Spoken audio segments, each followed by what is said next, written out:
señores, el subsecretario del Ministerio del Interior, el doctor Pablo Abdala, está con nosotros. ¿Qué tal, Pablo? Un gusto. Gracias Encantado, por venir. Jorge. Gracias a ustedes por invitarme, un placer. ¿Todo muy bien? Bien, sí, claro que sí. Sí.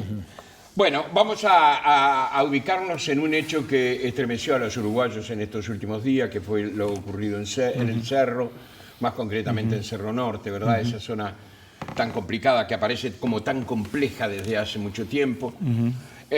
La muerte de un bebé de 1 año, una mujer, su mamá, herida de gravedad, se le atribuye a los Suárez, una banda que está asolando precisamente esa zona, la autoría de ese asesinato.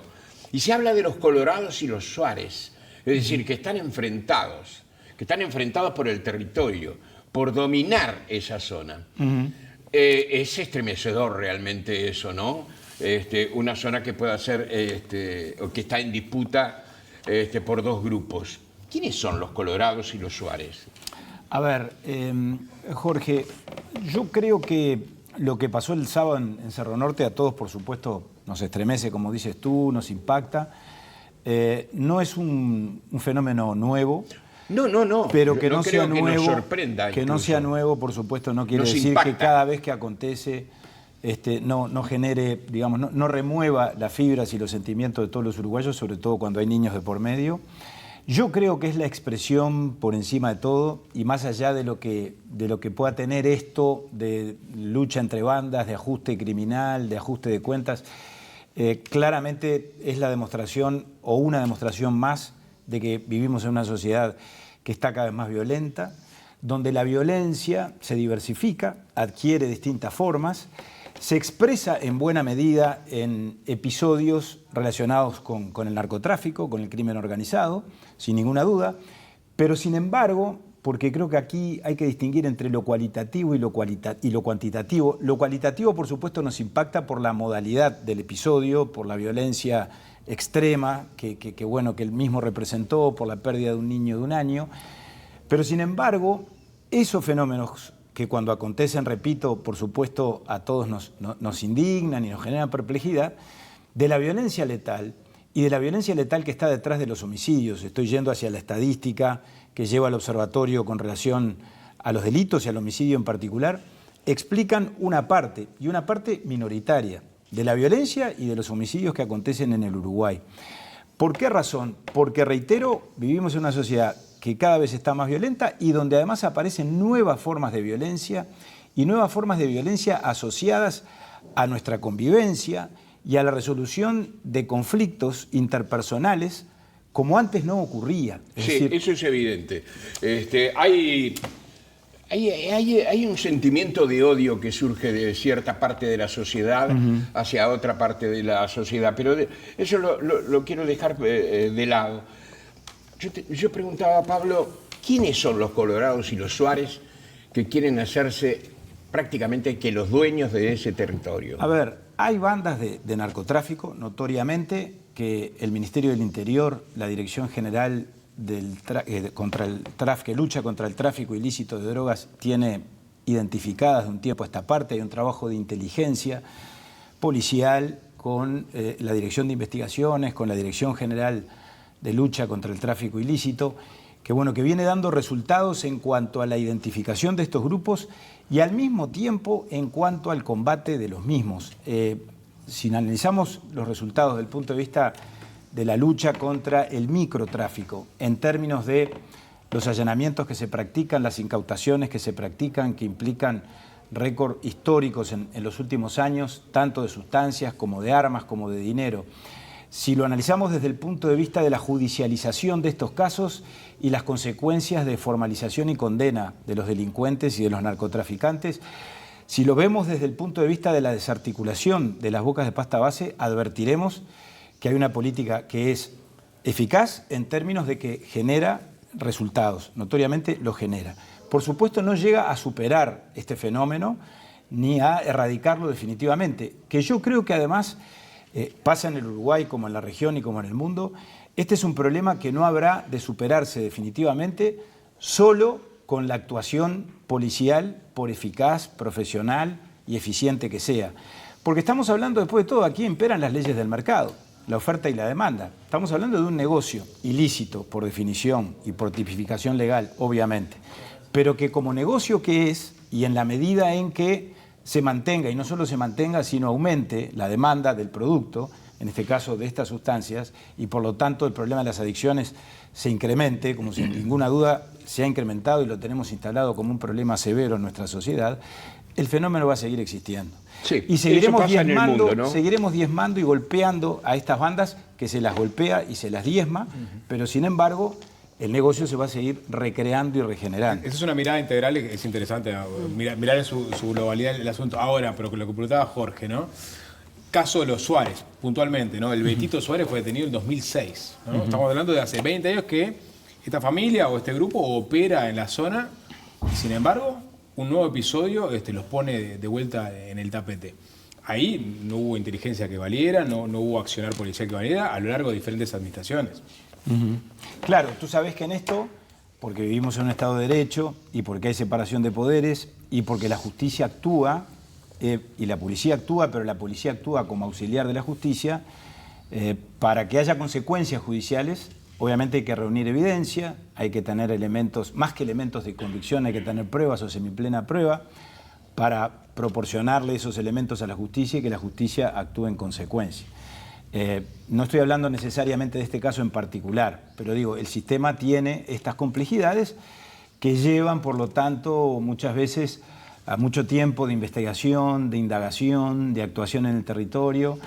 Y reitero, en ese sentido yo advierto que tenemos una política y tenemos un rumbo que es eficaz en cuanto a que tiene bien identificados los objetivos, en cuanto a que controla los territorios, y a diferencia de lo que ocurría antes, no hay zonas liberadas ni zonas en las cuales la policía no pueda intervenir.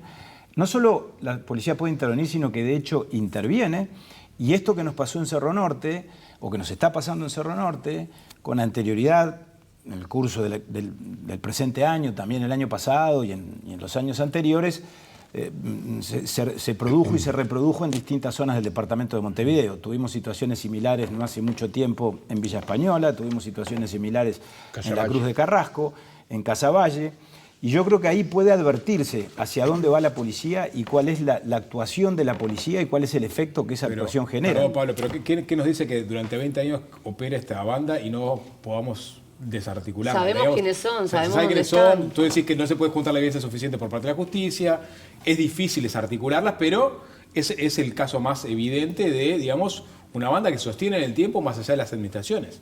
Sí, lo que pasa es que las bandas se sostienen porque se regeneran natural y espontáneamente, porque la policía interviene, las golpea, pone a disposición de la justicia a algunos de sus integrantes o a algunos de sus cabecillas, las descabeza e inmediatamente se reproducen. Es como un dragón. Y yo creo que eso está asociado a lo que yo decía antes, a la circunstancia de que el negocio está y el espacio está desde el punto de vista comercial, más allá de la ilicitud, y por lo tanto alguien habrá siempre que lo termine ocupando.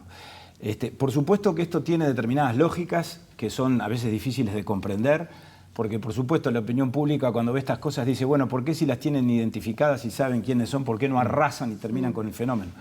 Porque no es tan sencillo como eso, por distintas circunstancias. En parte por lo que ya dije, en cuanto a los aspectos vinculados con las razones del mercado, si se me permite ponerlo en esos términos, y en parte por la circunstancia de que desde luego aquí la policía no tiene plenos poderes, sino que en todo caso tiene una actuación que hace a recoger evidencias, a reprimir, a persuadir y a prevenir el delito hasta donde sea prevenible, y después obviamente depende de la actuación de la justicia y en particular del Ministerio Público, que en verdad es el verdadero titular de la acción. Claro, pero de cualquier manera, perdón, Magui, pero de cualquier manera hay algo que señalaba recién Diego, que nos parece como un exceso que haya ocurrido.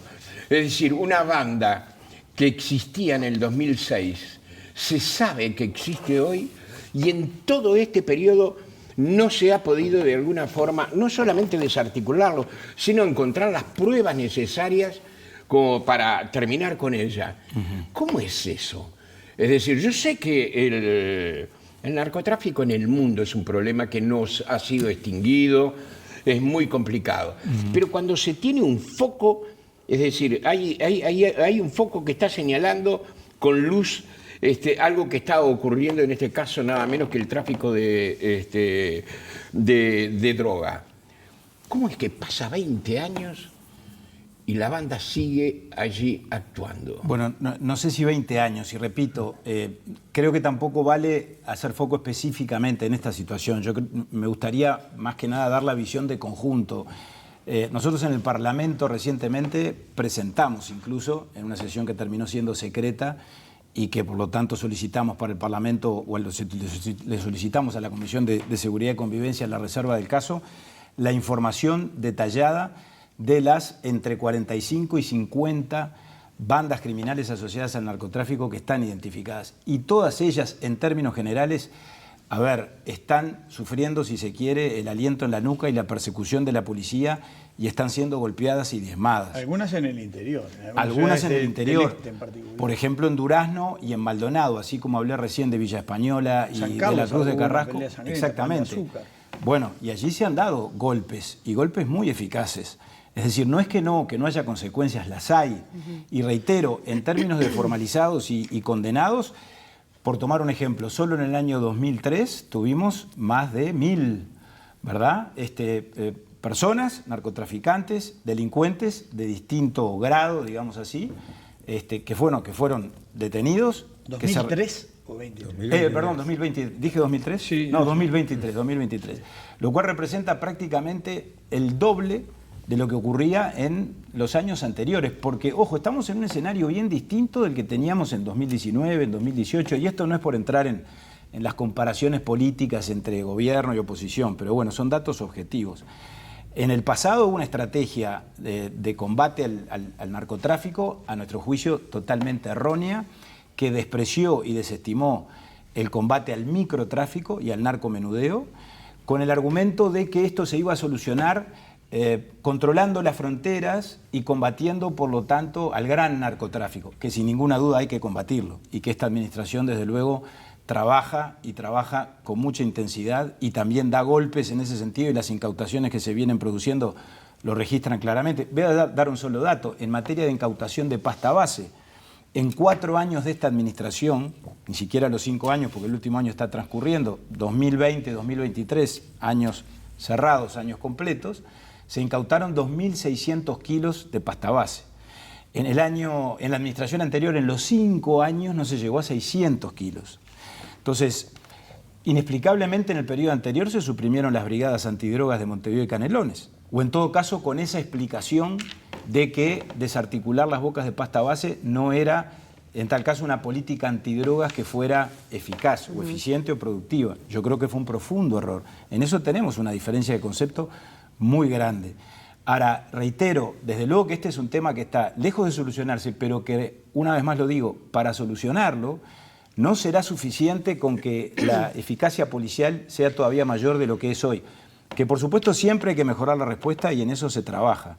Pero aquí hay componentes que tienen que ver con la otra punta, con el lado de la demanda, con el lado de la salud mental, con el lado de las adicciones, con el lado del consumo problemático.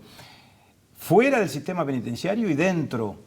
Mañana, por ejemplo, en Torre Ejecutiva a las 9 de la mañana, con Daniel Radio, tenemos una presentación de un plan elaborado con asistencia a la Unión Europea para trabajar, que de eso se trata, el consumo problemático en el sistema penitenciario. Bueno, se vienen emprendiendo acciones que están muy lejos de lo necesario, de lo suficiente, pero sin duda hay un camino que el país tiene que recorrer, y no solo el Ministerio del Interior, es un problema de salud, si vamos al caso, que se vincula con el consumo problemático y que en algún sentido está alentando o estimulando o posibilitando que tengamos el negocio y la distribución y el comercio ilícito que hoy tenemos en el Uruguay, como pasa en todos los países de la región. Abdala, me cuesta pensar en estos temas y no también tener en cuenta a los vecinos de estos barrios, ¿no? Que son seguramente más la gente de bien que los que no lo son. Y mientras el Estado le respira en la nuca a los delincuentes y ataca estos temas de narcotráfico, hay un montón de gente en esos barrios que son víctimas de estas situaciones.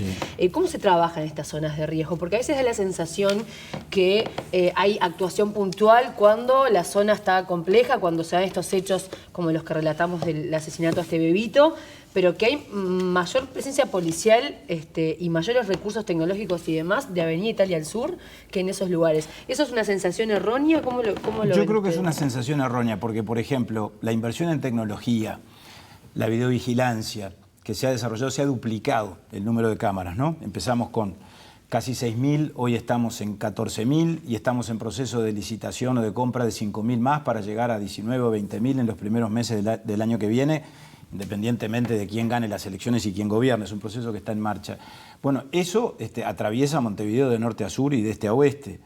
¿Y la presencia policial? La presencia policial ni que hablar, porque en estas zonas complejas, precisamente la modalidad de intervención en una estrategia policial que es dinámica y que tiene en cuenta el mapa de calor, que tiene en cuenta precisamente los datos vinculados con los niveles de criminalidad, que siempre son variables, dónde aumenta o dónde disminuye, y en función de eso se va determinando dónde intervenir y dónde actuar. Y cuando recrudece la violencia, como en este caso y como pasó en las otras zonas que yo mencioné con anterioridad, también en el barrio Marconi, allí se resuelve la intervención. Bueno, allí claramente, obviamente, la intervención implica la dotación y la asignación de recursos, implica destinar los blindados de la Guardia Claro, pero Republicana. ¿cuánto dura esa intervención? Lo que sea necesario. Que esa es una Hablo de la presencia fija, ¿no? Sí, de la sí, sí. territorialidad. Sí, sí. Hasta que no se estabiliza y, entre comillas, pacifica esa zona y ese territorio, la policía no se retira. Que en eso hay una diferencia cualitativa con la situación anterior también. En el pasado, la memoria a veces es frágil. No digo selectiva porque no quiero atribuirle intenciones a nadie, pero frágil por definición. Y nos olvidamos mucho de cosas que antes pasaban y que ahora no suceden con relación a esto, como por ejemplo lo de las zonas liberadas. La policía retrocediendo o no ingresando a determinados territorios. O la modalidad del periodo pasado o de los periodos anteriores que se llamaban operaciones de saturación, pero que en verdad eran la entrada y la salida de un barrio en la tardecita, a la hora de los informativos por lo general, y cuando la policía y la republicana llegaba, los vecinos ya estaban todos enterados de que esa operación se iba a llevar a cabo. Hoy esas operaciones de saturación fueron sustituidas por las operaciones de intervención de esas zonas que implican ir e instalarse. Con los blindados de la Guardia Republicana, que antes no existían y ahora sí, incorporamos 4 blindados, con las distintas divisiones especializadas, con la jefatura de policía, por supuesto. Y naturalmente eso no quiere decir que no pasen cosas como esta tragedia que pasó el sábado pasado, eso está fuera de discusión. Ahora, que hemos tenido éxito, entre comillas por supuesto, pero en determinadas zonas que estuvieron tan graves como esta de Cerro Norte y que hoy ya no lo están, y que los vecinos lo reconocen, ¿verdad? Porque lo reconocen, porque hoy pueden vivir en paz o por lo menos con mayor tranquilidad de la que tuvieron amenazada recientemente cuando estas cosas acontecían. Esos son datos de la realidad. Ahora, por supuesto, esto es una lucha, si se quiere, hasta contra molinos de viento, porque nunca se termina. O sea, en materia de seguridad, los desafíos se recrean cotidianamente, permanentemente, y nunca se alcanza definitivamente la meta. De lo que se trata es de cómo reaccionamos frente a estos estímulos y cómo mejoramos la respuesta. Ahora, con persuasión, prevención y represión, que es el cometido esencial del Ministerio del Interior, no alcanza. Por eso lo del enfoque dual del que nosotros hablamos. Si el país no trabaja en serio en la profundidad de las causas sociales y de las concausas que están detrás de todas estas cosas y que empiezan, yo fui presidente del INAU, en la primera infancia y en la infancia y en la adolescencia, y no mejoramos la respuesta y no articulamos mejor en el marco de la interinstitucionalidad del sector público y con las organizaciones de la sociedad civil, bueno, va a ser muy difícil, digamos, un cambio cualitativo, un cambio estructural. ¿Me explico? Esa es nuestra visión. Y en ese sentido, en el marco del enfoque dual, el Ministerio viene haciendo esfuerzos. Voy a poner un ejemplo. Tuvimos un episodio trágico como este, ustedes recordarán, hace varios meses, creo que fue a principios de año, en el Pinar Norte, cuando murió un chiquito de 2 años. Ahí, cierto. También víctima de una bala. Cierto. En la puerta de una boca de pasta base. Exactamente, los padres estaban en un auto. Bueno, sí. La reacción inmediata nuestra allí fue, y digo, esto no lo digo en términos, por supuesto, de generar ningún reconocimiento o cosa por el estilo, digo, me parece que es de sentido común. Nosotros, en lugar de refugiarnos en las cifras y tratar de explicar lo que pasó, convocamos a la semana siguiente a la interinstitucionalidad y generamos un ámbito que hoy funciona, que integran la Fiscalía General de la Nación, el Poder Judicial, los organismos sociales del Estado, ACE, ANEP, INAU, el MIDES obviamente. En ese momento constatamos, estoy hablando del año 2024, que lo más elemental, que era el entrecruzamiento de datos, el intercambio de información dentro del mismo Estado, no existía. Por lo menos no tenía por protagonista el Ministerio del Interior. A partir de allí nos integramos al CIAS, al Sistema Integral de Información del Área Social, que gestiona el MIDES, donde el Ministerio no estaba. Hoy estamos intercambiando información con esos organismos, que somos todos el Estado, con distintas competencias, y todos actuamos en los mismos territorios con relación a las mismas personas, uno en la faz policial, el otro en la fase educativa. Y estamos obligados a potenciar la respuesta a partir de la complementación entre nosotros mismos. Estamos haciendo cosas con las organizaciones sociales. A ver, y para que no quede esto como un testimonio que yo vengo a dar aquí y que es de imposible comprobación, los exhorto a que hablen con la gente de Gurises Unidos, que es una organización que se dedica a promover a la infancia y a la adolescencia, reconocida por toda la sociedad, con la que estamos trabajando, el Ministerio del Interior, en Malvin Norte, en Boise Merino, en la Escuela de Tiempo Completo 317, que allí generamos, fuera del horario curricular, actividades deportivas con la Secretaría de Deportes para involucrar a la familia. Está bien, el tema es cuánto tiempo pasa, ¿no? Tiene que pasar porque, por ejemplo, el club el de baby fútbol de Malvin Norte está con problemas grandes. Este fin de semana, y lo tengo en mi celular en el WhatsApp, el alumni, decís tú. El alumni, sí. Bueno, el alumni con Gurises Unidos, hubo toda una jornada de baby fútbol el día sábado y nos contactaron los padres, nos contactó la gente del club, porque hubo varios episodios de robos, etcétera, para pedir el apoyo de la policía. Por supuesto que el apoyo estuvo y no costaba nada que estuviera. Eso solo generó un cambio en el medio ambiente, en el contexto de esa zona del alumno. Yo hoy recibí reconocimientos que por supuesto no había por qué dar ningún tipo de reconocimiento, simplemente cumplimos con nuestra obligación. Y lo hicimos articulando con Gurises Unidos. Y hablen con Gurises Unidos para corroborar que lo que estoy diciendo es así. A ver, una golondrina no hace verano, pero me parece que nos sirva esto como ejemplo de hacia dónde tenemos que ir y qué tipo de prácticas tenemos que universalizar para empezar a construir una nueva realidad. Porque si no, repito, no es solo represión, represión y represión. Represión sí, claro. Pero cuando hay que combatir a las bandas criminales hay que reprimir. Pablo, en las últimas horas se conoció un informe, del cual forma parte un uruguayo, Emiliano Rogido, que dice qué funciona en América Latina para reducir, en el Caribe, para reducir los homicidios. Y entre otras cosas advierte del riesgo, lo que pasa es que es muy difícil, esto por eso le voy a preguntar, del descabezamiento de las bandas, porque dice que el descabezamiento de las bandas puede disparar más disputas por el territorio, y más bandas y más grupos. Entonces, ¿cómo se hace para manejar este equilibrio tan difícil? Porque tampoco se los va a dejar libre por el hecho de que pase eso. No sé, ¿cómo? Claro. No sé si está de acuerdo además con esta afirmación. Está bien. Digo, Rogido, por supuesto, es un académico de reconocida jerarquía. Y claro, los académicos analizan la realidad, la describen y la diagnostican. El Ministerio del Interior no puede especular. Entonces, a ver, si nosotros dijéramos, tenemos, como nos reclamaba Jorge con acierto y Diego también, tenemos no solo la certeza, sino además la evidencia que inculparía a determinado narcotraficante o delincuente dedicado al narcotráfico en determinada zona, pero sin embargo nos quedamos con las pruebas, no avanzamos, no lo ponemos en manos de la justicia porque se podría llegar a generar esa consecuencia. Eso sería, repito, una especulación para la cual no estamos habilitados legalmente. El Ministerio del Interior, la justicia, el sistema, cuando hay, digamos, constancia de que hay hechos de apariencia delictiva o delitos, en este caso asociados al narcotráfico, tiene que intervenir y debe intervenir e interviene. Hay, por supuesto, en todo esto, y esto no es una crítica a la justicia ni al Poder Judicial, es más, con los fiscales y con el Ministerio Público la relación interinstitucional ha madurado mucho y está mucho mejor que antes, pero siempre hay una tensión lógica entre la fuerza policial que quiere avanzar y quiere actuar, ¿verdad? Y la justicia, los fiscales y también los jueces, que son bastante más exigentes a la hora de cuidar las garantías, de reclamar la evidencia necesaria, ya no solo para formalizar, para practicar un allanamiento, ¿no? Y eso nos conduce tal vez a la discusión de los allanamientos nocturnos.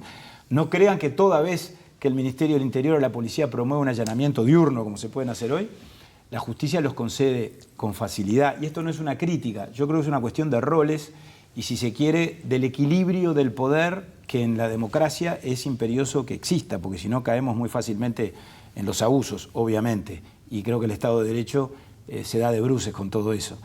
Ahora, con el Ministerio Público, a partir de la creación del Departamento de Homicidios, que se creó como un departamento autónomo que depende de la Dirección de Investigaciones, el año pasado, acaba de cumplir un año, bueno, se ha desarrollado, digamos, una mejora en la respuesta muy importante, que lo reconocen ahora son 4 fiscales de homicidio, fueron 3 hasta hace pocos meses, se agregó un 4º fiscal de homicidios recientemente, que bueno, que estamos mucho mejor en la respuesta y en el esclarecimiento de los homicidios, que por eso ha aumentado el porcentaje de episodios aclarados para la justicia ya con consecuencias penales y aclarados eventualmente para la policía en términos de que hay una persona requerida o se están recogiendo las evidencias que faltan para poder formalizar y condenar. Perdón, ese dato es así, o sea, teníamos un promedio de 55, Exacto. 57% de aclaración de homicidios hasta 2023. O sea, podemos decir que en 2024 aumentó el porcentaje de aclaración. Se presentaron las cifras, no sé si lo recordás, hace pocas semanas cuando se conmemoró. Creo que fue tipo 56, 57 también Sí, de vuelta. O sea, claro. seguimos en los mismos niveles. No, por eso. Y a eso hay que agregarle un 20% más. Estábamos cerca del 70 y pico, 80. Como yo dije recién, entre homicidios aclarados judicialmente con consecuencia judicial y homicidios aclarados para la policía con personas ya identificadas y respecto de las cuales se están terminando de reunir las evidencias o en esa tensión que muchas veces tenemos también, tensión legítima, por lo que yo decía recién, de los roles de cada quien, con el Ministerio Público y con los fiscales, de pronto para el fiscal no se han reunido las pruebas suficientes, los elementos suficientes, para la policía sí, y por lo tanto se sigue trabajando en la indagación policial. ¿Cuántas bandas criminales hay en nuestro país? Asociadas al narcotráfico, voy a dar el número porque eso sí no es reservado y ha tomado estado público, pero bueno, entre 40 y 50 aproximadamente grupos, con la salvedad de lo que decía recién ¿De gran porte? Alfonso. Bueno, muchas veces son grupos familiares, ¿verdad? Integrados por familiares, digamos, de distinto grado de parentesco, por consanguinidad o por afinidad y, por supuesto, personas del entorno. Aquí hay un componente, Jorge, también muy importante, que vaya si el país tiene un debe, y esta administración ha dado pasos, pero incipientes, y hay que avanzar mucho en eso, y que a veces lo soslayamos del análisis, pero es un tema central, que es el sistema penitenciario. O sea, para mejorar esta realidad... Ya vamos a ir a él. Está, pero por eso, para mejorar esta realidad, inexorablemente tenemos que avanzar en la rehabilitación y tenemos que combatir la reincidencia, porque la reincidencia está asociada a que los que obtienen la libertad y egresan del sistema, de pronto lo hacen con cierto grado de reeducación o con algunas herramientas para poder iniciar una nueva vida y con la voluntad de hacerlo, pero no se pueden sostener, porque la gente tiene que comer todos los días y empiezan a pasar los días y las semanas y esa persona no tiene lo que tiene que tener inexorablemente, que es una oportunidad laboral, la oportunidad de insertarse en el mercado de trabajo, y cae rápidamente en el delito y se vincula rápidamente a esa misma banda porque vuelve al mismo barrio, a la misma zona, se reencuentra con las mismas personas. Brevemente, sobre esta radiografía de estos grupos, además de dedicarse al narcotráfico, ¿tienen otro tipo también de negocios ilegales? Bueno, sí, seguramente que sí. Yo, a ver, quiero ser muy sincero con ustedes, tampoco soy experto en esta materia porque la inteligencia policial Por ejemplo, trabaja con explotación autonomía. sexual. Esto muchas veces está vinculado con el tema de las armas, por supuesto. Bueno, y son grupos que obviamente están en la clandestinidad y que trabajan en negocios ilícitos y que se dedican a la actividad delictiva. Así que allí puede esperarse mucha cosa el pie para diferente. el tema de las armas, ¿no? Ese informe que citaba Alfonso habla también de algo que podría sonar hasta de perogrullo, que es la restricción de la posesión de armas logra que caigan los homicidios, ¿no? Ajá. Pero la pregunta apunta más al lado de, bueno, ¿qué políticas específicas se han puesto en marcha justamente para atacar el tema de la proliferación de la gente portando armas en nuestra sociedad y sobre todo tenés el mundo de la ilegalidad, seguramente algunas bandas incluso que se dediquen a entrar de forma de contrabando armas al territorio nacional y después venderlas en el mercado negro, pero también las armas que proliferan de forma legal. ¿Ha habido una política activa por parte de este gobierno en ese sentido? Bueno, yo creo que la política que ha habido tiene dos componentes. Por un lado, que además eso es heredado de las administraciones anteriores y se generó un consenso político en su momento, la nueva ley de tenencia, que fue muy discutida y muy polémica, y te acordás que hubo muchas idas y venidas y modificaciones legislativas con relación al texto que finalmente fue definitivo. El decreto reglamentario también fue muy complejo, pero es la regulación que el país se dio, y en ese sentido el Ministerio del Interior, en lo que le compete, que es todo lo que concierne a la tenencia y al porte, actúa con mucho celo y creo que hace un control eficaz hasta donde, digamos, la actividad legal digamos, y formal relacionada con esto se desarrolla. Más allá de la cual ingresamos, por supuesto, en la informalidad y en la ilegalidad, y allí la respuesta es unívoca o es una sola, es el combate, la fiscalización, la intervención, la confiscación. Y yo no traje los números ahora y no quiero decirlos de memoria, pero ha habido, en términos de incautaciones de armas ilegales, un incremento en los resultados de la gestión policial muy grande, muy importante. Después hay toda una discusión allí en cuanto a las armas de alto poder de fuego, si están en poder o no de los criminales, en fin, aparecen, por supuesto, porque de hecho en este episodio apareció semiautomática, por ejemplo, ¿no? Sí, en este último episodio, ojo, no quiero entrar en eso, porque yo quiero ser muy cuidadoso. Hay una investigación que está en marcha, pero no está demasiado claro todavía cuál era el calibre. Eso es todo un tema que es parte de la indagación policial. No tengo datos, no es que me los esté guardando, pero tenemos que esperar que la investigación avance. Ahora, también los que saben, yo de armas no sé nada, pero dicen que muchas veces a las 9 milímetros las transformas, le cambian el percusor, las hacen de repetición cuando no son de repetición, en fin. Hay todo un tema de una gran complejidad, ¿no? Es muy difícil, y me parece en estos tiempos que corren, creo que hay como pruebas necesarias para sacar esta conclusión, que ya las políticas de seguridad no pueden ser solamente a termómetro, ¿no? Ni a dónde va el viento, sino que hay personas especializadas trabajando en estos temas. Y una de las cosas que destacan varios de ellos es, bueno, la situación de las armas aquí en nuestro país, y que hay falta de números, de cuántas hay realmente, y ese subregistro. No se ha trabajado mucho en ese sentido.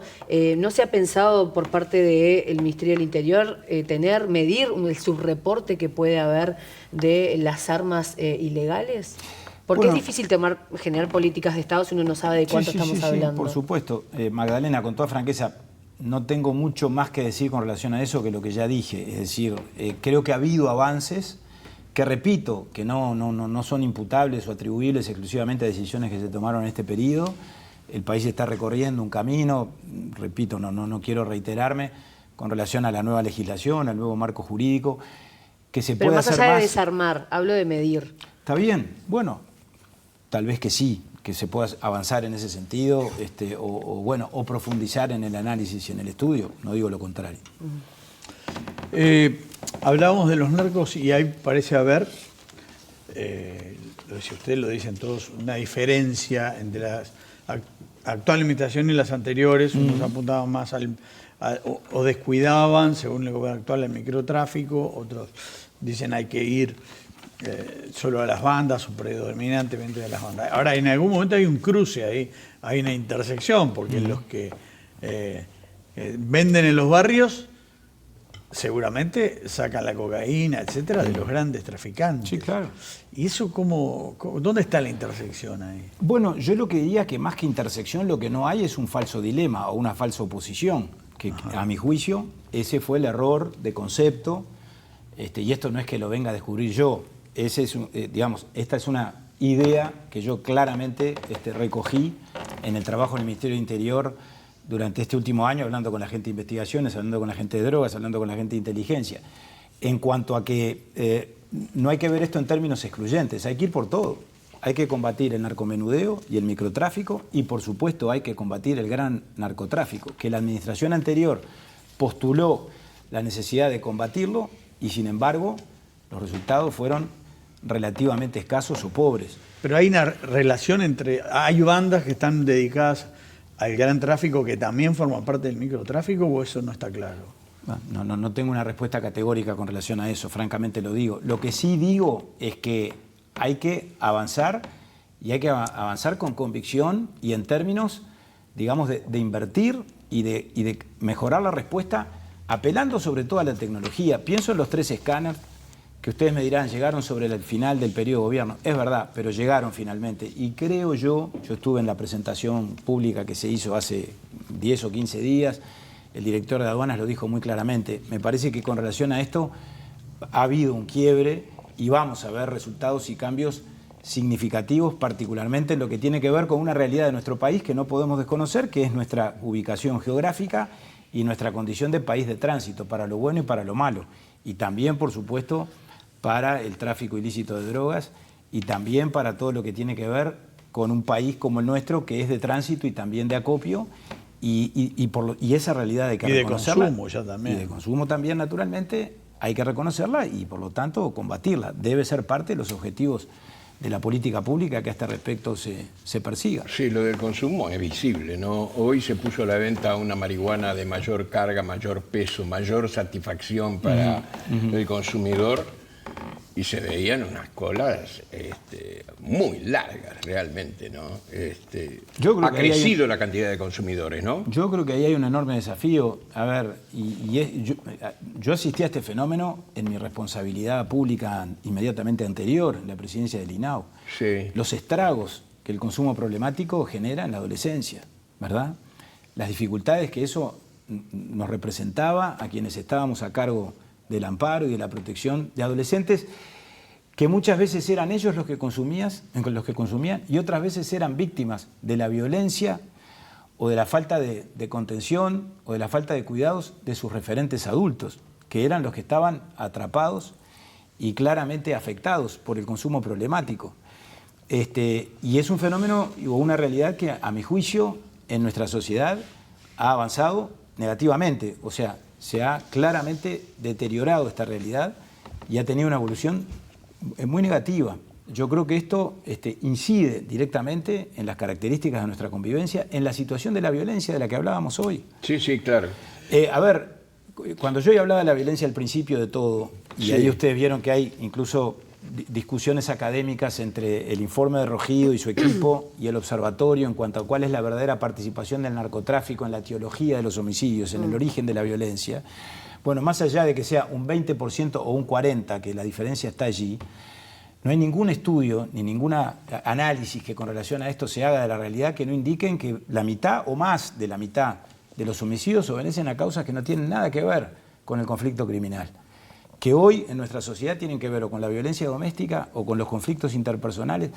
Voy a poner un ejemplo. La semana pasada, no, la anterior, asistimos a 4 situaciones de parricidio o matricidio. Hijos terrible, que mataron a sus padres y a sus madres. Y en esas situaciones, sin duda, el consumo problemático era una realidad latente. Entonces digo, creo que tenemos que identificar o reconocer esa realidad y ver qué hacemos. No nos pasa solo a nosotros, ¿eh? Yo estuve en Santiago de Chile hace un par de meses en una reunión de ministros y viceministros de Seguridad y del Interior que encabezó el propio presidente Boric. En Chile hay, digamos, una preocupación muy grande por la violencia asociada al crimen organizado y en toda la región. Y bueno, y estos temas nos cortan transversalmente a todos y desde luego lo que demandan de todos no es solo que mejoremos la respuesta doméstica, sino que al mismo tiempo articulemos mejor a nivel de las direcciones de crimen organizado, de Interpol, en cuanto al intercambio de información, en cuanto a la colaboración recíproca, en cuanto a poder colaborar en términos de dar respuestas en tiempo real. En buena medida todo esto también pasa por allí, pasa por ese lado, ¿no? Bien, plebiscito, allanamientos nocturnos. Pensemos que es concretamente aprobado. El pueblo uruguayo dice sí a los allanamientos nocturnos. ¿Se ha reglamentado cómo se realizarían? Porque ese era un pedido importante, por ejemplo, de los sindicatos policiales, ¿no? También de Cabildo Abierto. Sí, con los sindicatos policiales hablamos, con los 2 mayoritarios. Tú sabes que la representación sindical en el Ministerio del Interior está muy atomizada. Hay muchos sindicatos, pero hay 2 que son los más representativos, que son Cipolna, que es el que tiene el mayor número de afiliados.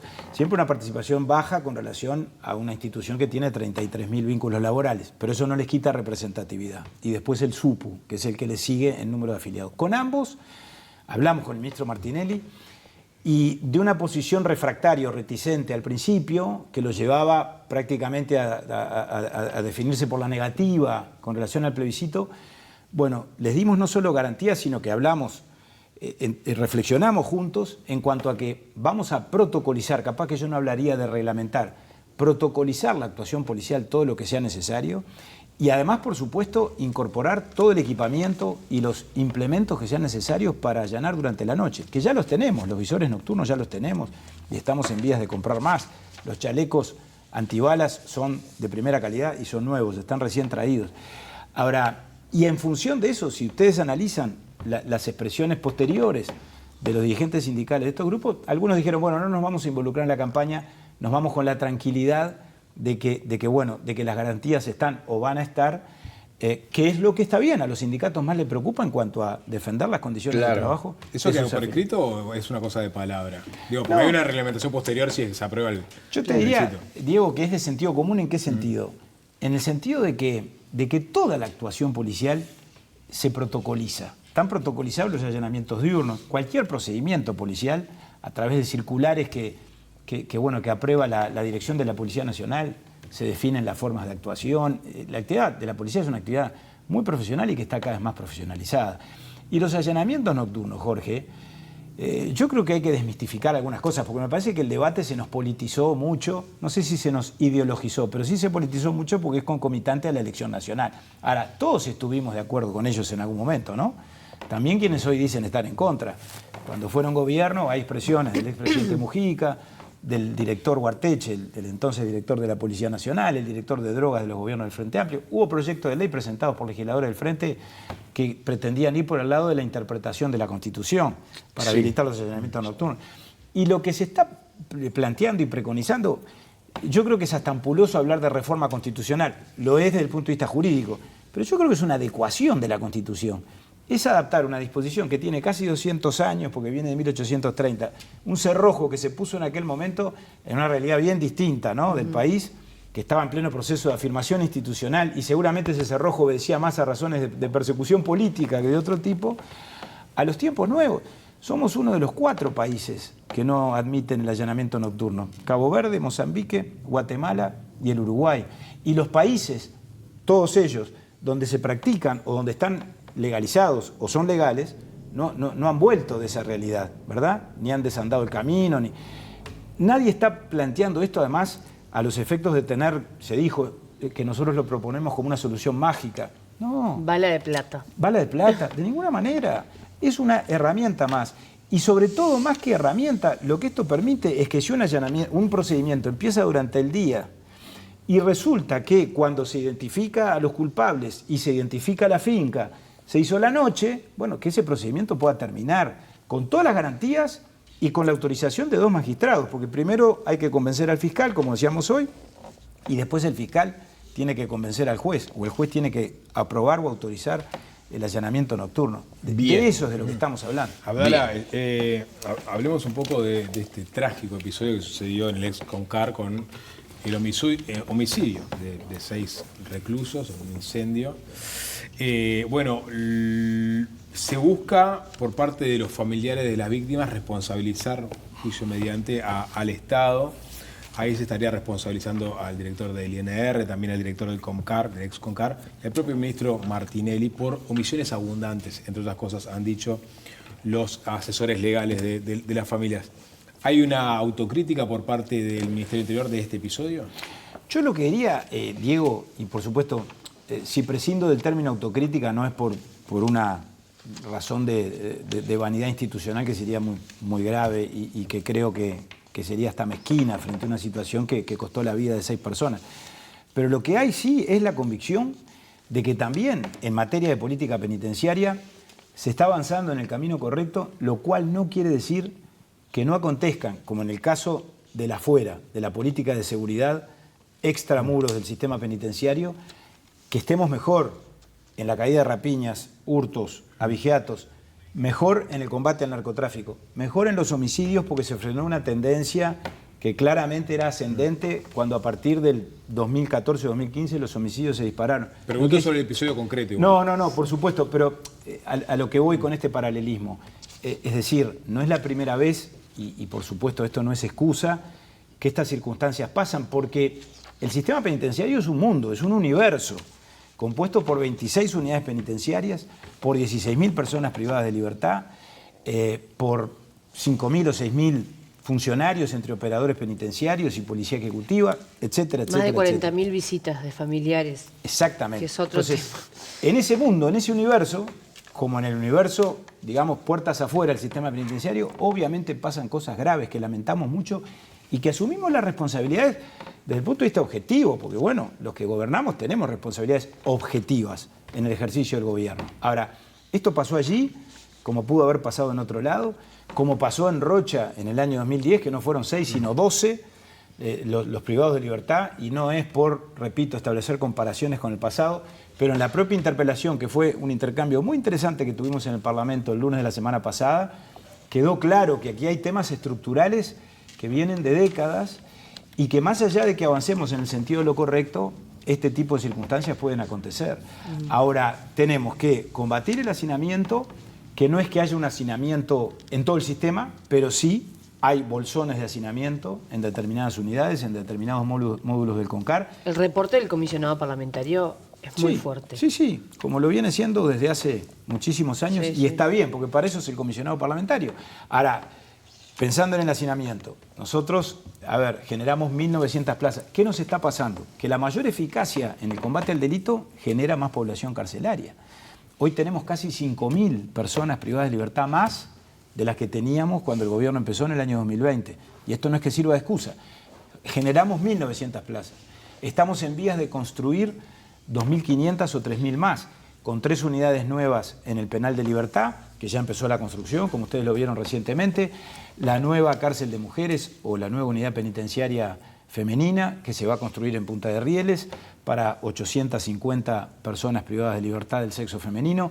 Recuperamos el módulo 1 del CONCAR, que había sido absolutamente destruido en un motín en el año 2013 y que son 500 plazas nuevas. Se construyó la cárcel de Artigas, se construyó la cárcel de Tacuarembó, salimos ahora con el llamado, ya salió para la nueva cárcel de 33. Lo que pasa es que ahí hay un tema, obviamente, de que se produce un desfase, digamos, entre el combate al delito y la represión del delito y las condenas con la disponibilidad del sistema penitenciario. Ahora, también ahí el enfoque dual. Si no trabajamos en la rehabilitación, si no generamos capacidades para las personas privadas de libertad, que estamos lejos de lo deseable, pero que estamos mejor que cuando empezamos, y hay un camino que todos los partidos, por suerte, quedó de manifiesto en la interpelación, coincidimos en cuanto es el camino que hay que recorrer. Esto de haber trasladado la DINALI del Ministerio del Interior al Ministerio de Desarrollo Social, los convenios que suscribimos con la UTU, con Rodrigo Arín, el circuito universitario, en 5 unidades penitenciarias se imparten disciplinas o carreras de la Universidad de la República. El convenio con el INEFOP, que la semana pasada se presentó, casi 1.000 personas privadas de libertad se capacitaron en distintos oficios, en distintas destrezas o capacidades relacionadas con distintas actividades laborales. Bueno, el camino es por ahí. Hoy tenemos aproximadamente 7.000 personas privadas de libertad que estudian, 5.000 y pico, 6.000 que trabajan. No es suficiente. El tema es que ahí también hay que persuadir, porque el trabajo no se puede imponer. Sí. Las personas privadas de libertad tienen los mismos derechos que tenemos todos, salvo... Manini propone imponerlo, ¿no? Yo creo que legalmente eso no es sostenible. De acuerdo a las convenciones internacionales y aún a la legislación interna, el trabajo forzoso, y no digo que esa sea la propuesta de Manini, no estoy aludiendo al senador Manini, pero hay, digamos, una decisión voluntaria de quien tiene la oportunidad de trabajar y decide hacerlo o no. Pero hay que, por supuesto, persuadir, hay que trabajar desde el punto de vista psicológico, desde el punto de vista del trabajo social, de la asistencia de psicólogos y asistentes sociales, que hemos incorporado unos cuantos, igual que los operadores penitenciarios, en una concepción que no empezó ahora, pero que nosotros hemos querido profundizar. Si no vamos por el lado de la rehabilitación, va a ser muy difícil después cambiar la realidad de la sociedad en términos de los niveles de criminalidad. Abdala, la última, estamos en plena campaña, usted integra la lista 5 Sí. del Partido Nacional, en un Partido Nacional que parece de alguna manera captado por la 40 y por la 404, esta lista 5 lo tiene usted, a la vicepresidenta Beatriz Argimón, Gloria Rodríguez, otros jóvenes valores también del Partido Nacional, y uno de los temas que parece estar en agenda para esta lista es la representatividad de las mujeres, porque Beatriz Argimón, Gloria Rodríguez, allí encabezándola. ¿Son temas que a su lista le importa poner en agenda? Si son parlamentarios, ¿volverían a proponer, por ejemplo, la ley de paridad? La ley de paridad la ha promovido Gloria Rodríguez, la ha promovido Beatriz Argimón.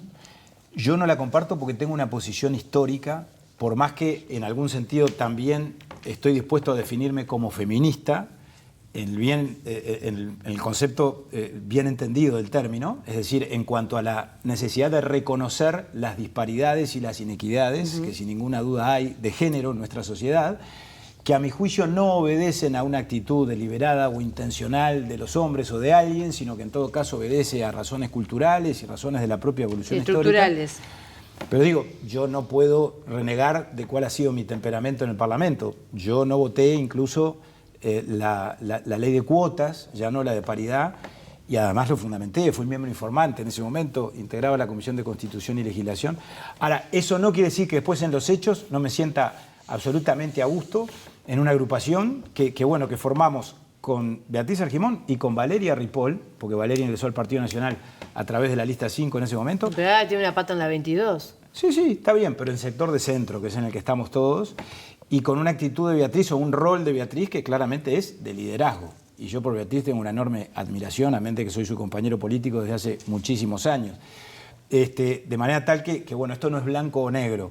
Tampoco es una lista de mujeres, porque es razonablemente una agrupación donde hay un sano equilibrio de género, si se quiere. A mí me ha tocado, por decisión de los compañeros, encabezar la lista de la Cámara de Diputados.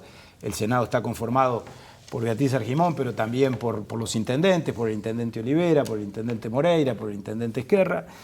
Y yo creo que es un grupo que nos tiene muy entusiasmados porque ha sido, si se quiere, en algún sentido hasta la novedad en este proceso electoral. Eso no quiere decir que seamos mejores que nadie ni peores que nadie, pero sí somos lo distinto, lo nuevo. Había un espacio para ocupar allí, que por eso se llama de centro, un espacio bien abierto, que no es ni de derecha ni de izquierda, y que lo que procura es que se puedan incorporar a él blancos de toda la vida y otros que nunca votaron al Partido Nacional, pero que pueden tener aquí la puerta de ingreso al partido. ¿Lograron captar a esos?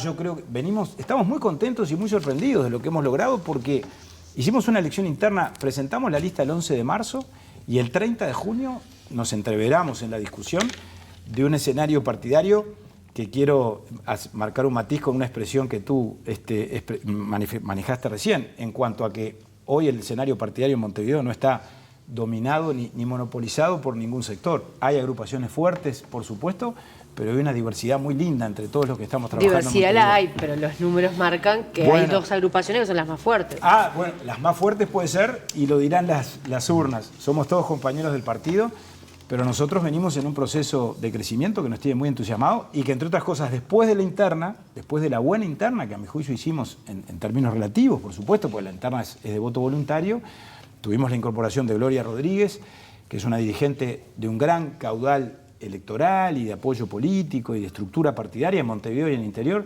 El escribano Gustavo Borsari se incorporó recientemente también y nos ha hecho un aporte sustantivo.